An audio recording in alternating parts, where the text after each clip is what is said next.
Hey guys, welcome back. I'm sitting here with three of my favorite Nitro RCs. This is the HPI Nitro RS42 running a 0.12 CVX motor. This is a Team Losi XXX NT, also running the same 0.12 CVX motor. And right over here behind me, we have the Traxxas Revo running the 0.18 TZ engine. What do they all have in common? That's right, you guessed it, they all have OS engines. Guys, I make sure that whenever I buy a used Nitro RC that it has an OS engine. They're just one of the best motors in the industry, and honestly I can say that I almost never had any issues with them in terms of tuning, in terms of the pull start. The parts are just very good. I mean, these engines were some of the best back in the day, and as I was listing through my old Nitro magazines, I have two right over here. One is a July 2000 issue of Radio Control Car Action magazine, and guess what? You could almost always count on an ad for the OS engine. Look at this beautiful ad, a full page ad for the 12 CV and the 0.15. So the 0.15 had a blue cooling head, and the red is the 0.12 CVX engine. So the 0.12 only had 0.56 horsepower at 29,000 RPM. Not a very high RPM and a fairly low horsepower rating. The 0.15 was a little bit more, it had 0.68 at 29,000. As I was reading another issue, this is actually what the interesting part of this video is gonna be. This is an even older magazine. This is August 1999. Really old, guys. So basically 20 years old at this point, right? I came across an engine that I've never even known about. This is a 0.12 or 0.15 OSLD. This looks a little bit like a regular car engine. I mean, look at this cover on top right over here. Nothing like a regular engine, just so interesting. Let me read to you guys some of the information here as listed, because, you know, the marketing back in the day for these magazines was just so incredible. I mean, I think about 80% of it were pure lies. So let me read for you guys literally what it says on this page. We're gonna go word for word, a couple paragraphs here. Consider, for instance, the profile of an LD engine versus that of a regular car engine. The typical engine has a high profile. That's because most engines for cars and trucks are really modified airplane engines. It took OS to realize that cars have different needs, including the need for a lower profile. Why? Because lowering the profile moves engine weight lower and lowers the center of gravity of the entire vehicle as well. A lower center of gravity in turn improves stability and handling in general, and cornering in particular. In fact, OS took that gain a step farther by eliminating the need of an engine mount. Machined-in holes let the LD mount directly onto the chassis, further lowering height and center of gravity. I mean, this is some really cool stuff. What they're basically saying is here, they're gonna eliminate the whole engine mount and bolt the engine directly to the chassis. Let me show you guys here a few pictures that I was able to find online of how this thing would have mounted. Now, you might say to yourself, well, this thing kind of has a large size, you know, like a large footprint. Even though actually in spec, I looked at the actual horsepower ratings, they're identical to the regular 0.12 and the 0.15 CV. There's actually no advantage of this engine at all. It basically is a laid down engine, you know, eliminating the motor mounting holes. It literally just mounts the bottom of the chassis. And it says right over here, LD engines are easy drop-in fits for Kyosho Super 10 and Tamiya TGX vehicles. Both of these vehicles I never had. They were not really around for a long time. I haven't really come across them on the eBay market. Maybe it's something I should consider. But these are basic drop-in motors for, you know, only two cars. So needless to say, this was not one of the most popular engines. I did read in a couple forums online that, you know, these would fit the HPI Super Nitro chassis. You know, you're really having such a minimal gain, unless you are kind of, you know, into this kind of stuff where you want every single, you know, percent of benefit, then this will be for you. I mean, the engine itself looks really cool and proprietary. So you could tell that they have like a lay down carburetor right over here. It's a slide valve carb, not a rotary carb.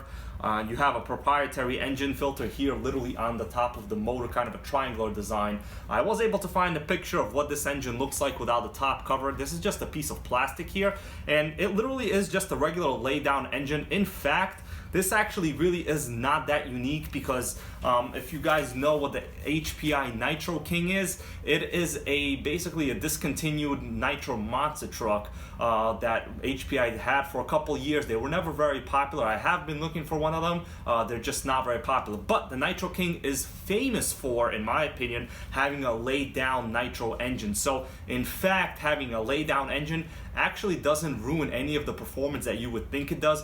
What they're saying here in this ad is, us as RC people, you see these engines, the way they're mounted vertically, yeah, you do have a high center of gravity because literally this is the highest point of the RC. I mean, obviously other than the shock towers and some of these. So technically, if you have a lay down motor, yeah, you're really doing your best to kind of allocate the weight to the lowest point of the vehicle. A very ingenious design.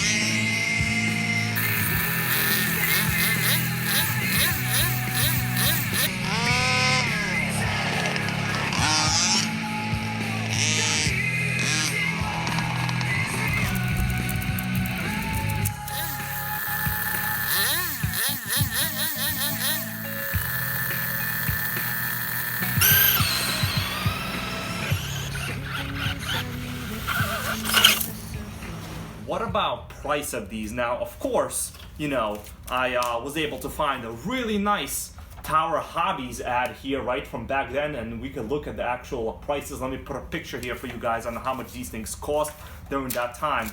So as you look at this ad right over here, you could see that the 12CV actually was really cheap. It was only 79 bucks, but the CVX was 120. So basically 40 bucks for a pulsar that you had to pay back then. That's kind of crazy, right? The 15LD was $159. I don't know how much the 12 was, but 160 bucks for the 15LD, which basically you would get the same exact spec. You get 0.68 horsepower, you know, at 30,000 RPM, which is not that much. I mean, the engine was really cool looking. Now, you gotta ask yourself, was OS ahead of its time during that time frame? I think yes, they were. The reason I have my Traxxas Rear out here, not only because it has the 18TZ engine, this was one of the first chassis that I've seen that mounted the chassis in a kind of an angled position. It's not exactly a 45-degree angle, but it is also not exactly vertically mounted as it is in every other vehicle. So the point of this is to kind of just have a lot of that momentum and weight going towards the center of the chassis, which is really what you want to do. Now, this is a monster truck. A lot of this stuff really isn't that important here, but I gotta say, I really like the chassis and the handling on the Revo. But you know, if you were racing one of these Kyosho Super 10s back in the day, those are pretty cool, fast touring sedans. Yeah, lay-down engine would have been one of your main important things. Now, of course, you could have had a way more powerful motor and maybe you would have won more races. That is hard to say, but this is kind of a novelty engine. It is really cool. I did see one recently on eBay. You might ask yourself, why are OS engines just so good? Why is their compression basically unkillable over, let's say, a 20-year time span, which is, you know, I would say the age of most of these engines I have right over here.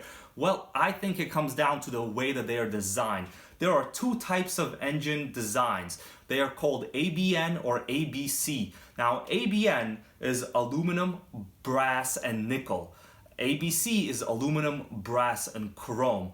Those are your coatings of the actual sleeve. So you have a piston and you have a sleeve. Now, nitro engines use very tight fitting parts. So the sleeve and the piston are very, very tight. It's actually a little bit pinched to the top there. But the thing is, chrome lasts much, much longer. Today's modern engines are mostly all ABC designs and they generally last a good amount of time. They don't have any compression losses. You could generally run 2 to 3 to 4 gallons of nitro fuel through them, no problem. But years ago, ABN style engines were very popular. Now, I found an old ad here, a review of the HPI Nitro MT when this thing first came out in the 2000 issue of this magazine. Let me read to you guys here what the HPI 15FE motor had. The author writes, a Polestar Nitro Star FE with a single needle rotary carburetor. The piston and sleeve feature ABN construction, aluminum piston, nickel plated brass sleeve, Not as nice as a chrome sleeve, but certainly acceptable. So the author here notes that the engine is an ABN design and that yes, in fact it is worse than an ABC design. These OS engines back in the day were all ABC designs. I think some of the previous ones, the OS CZ might have been an ABN design. I never had one of those, so if you guys know, just put in the comments below. The ABC designs have an extremely long engine life. The reason is the chrome is a much harder sleeve coating than the nickel. That is basically the fundamental reason there. Okay guys, there you go. We talked about one of the coolest, I guess, most unknown engines that I've actually never even seen in real life, but they do exist. They're just really cool looking, and I always like OS engines no matter what. And if you like these sort of videos, I mean, I can come up with endless content here. You see all these indexes here?